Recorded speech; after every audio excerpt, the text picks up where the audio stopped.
నీవు ఎవరితో ఇప్పుడు సహవాసం చేస్తున్నావు? దేవుని సేవని వదిలిపెట్టి భ్రష్టుడైపోయిన వాడితో సహవాసం చేస్తున్నావా? లంచగొండులతో సహవాసం చేస్తున్నావా? పేకాటగాడితో, తాగుబోతులతో సహవాసం చేస్తున్నావా? వాళ్ళు దేవునికి శత్రువులు. వాళ్ళతో నీకు బంధం ఎక్కడిది? స్నేహం ఎక్కడిది? వెలుగుకి చీకటికి సంబంధం ఎక్కడిది? అన్యులకి దేవుని బిడ్డలకి పొత్తు ఎక్కడిది?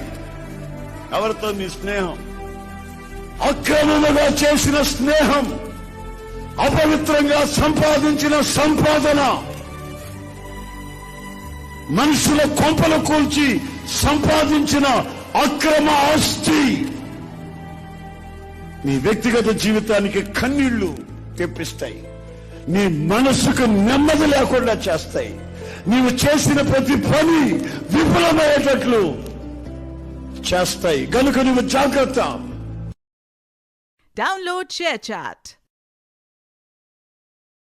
Download ShareChat.